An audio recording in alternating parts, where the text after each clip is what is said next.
தவறான ஒரு ஆட்சி நடக்குதுன்னா ஆட்சி நடத்துகிற ஆட்சியாளன் இல்லை, அதுக்கு பொறுப்பு அந்த ஆட்சியாளனை தேர்வு செய்த மக்கள் தான் பொறுப்பு இருக்கணும். நம்முடைய ஐயா முதல்வர் ஸ்டாலின் அவர்கள் எதிர்க்கட்சி தலைவராக இருக்கும்போது இதே கோரிக்கை வலியுறுத்தி அவங்க போராட்டத்தில் பங்கேற்று இதை நான் நிறைவேற்றி தருவேன்னு சொன்னது இருக்குது. நானும் அந்த போராட்டத்தில் பங்கேற்றுருக்கேன். இப்போ கூட இந்த இது முடிச்சு கடலூரில் இந்த போராட்டத்துக்கு பங்கேற்க போகிறேன். அதனால் இது அது அதிகாரத்தில் இருக்கிறவங்க அது கவனத்தில் எடுக்கணும். அவங்க கேட்குறது நியாயமான கோரிக்கை தானே.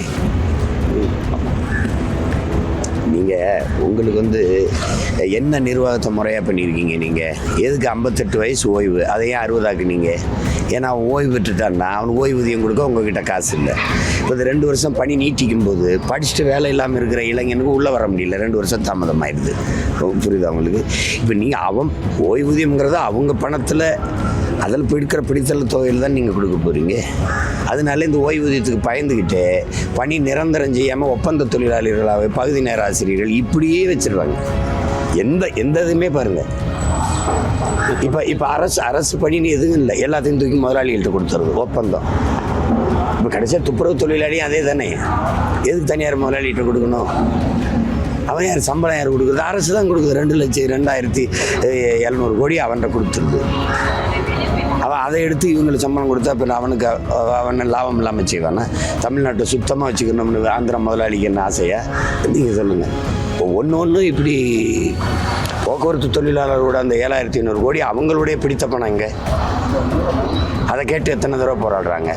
எதிர்கட்சியாக இருக்கும்போது ஒவ்வொரு கட்சியும் நாங்கள் நிறைவேற்றி வாங்குறீங்க. ஆளுங்கட்சியாக இருக்கும்போது அதை தூக்கி துறை போட்டுறீங்க. மறுபடியும் அந்த போராட்டம் மறுபடியும் அதை வலியுறுத்தி போராட வேண்டியது இருக்குது. இப்போ நம்ம மக்களுக்குமே ஒரு தெளிவு வேணும்ல. எதுவும் தவறான ஒரு ஆட்சி நடக்குதுன்னா ஆட்சி நடத்துகிற ஆட்சியாளன் இல்லை, அதுக்கு பொறுப்பு அந்த ஆட்சியாளனை தேர்வு செய்த மக்கள் தான் பொறுப்பு இருக்கணுங்கிறாரு ஆபிரகாம் லிங்கன். இப்போ அதை தான் நம்ம சொல்ல வேண்டியது இருக்குது. ஒவ்வொரு தடவையும் ஏமாந்துட்டு இருக்க முடியாதுல்ல. அதனால் அந்த போராட்ட கோரிக்கையை அவங்க நீண்ட நாளாக வச்சு வலியுறுத்தி போராடுறாங்க. அதை நான் ஏற்கிறேன், அதுக்கு ஆதரிக்கிறேன். அதனால் இன்றைக்கி நானும் போய் கடலூரில் விருத்தாச்சலத்தில் நடக்கிற போராட்டத்தில் பங்கேற்கிறேன். சார், பாஜக மாநில உள்ளாட்சி தேர்தலில் பெருவாரியான வெற்றி பெற்றிருக்கு. பாஜகவுக்கு ஏறுமுகம் அப்படின்ட்டுலாம் சொல்கிறாங்க சார். அது நம்ம மாநிலத்தில் அரசியலை போச்சு. அப்படி பார்த்தாலும் காங்கிரஸ் கம்யூனிஸ்ட் தானே அதிக இடங்கள் வென்றிருக்குது.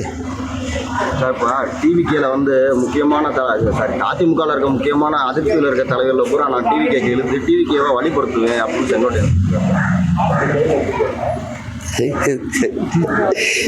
காலையில் நான் கல்யாணத்துக்கு போயிட்டுருக்கேன். சார், இப்போ தேர்தல்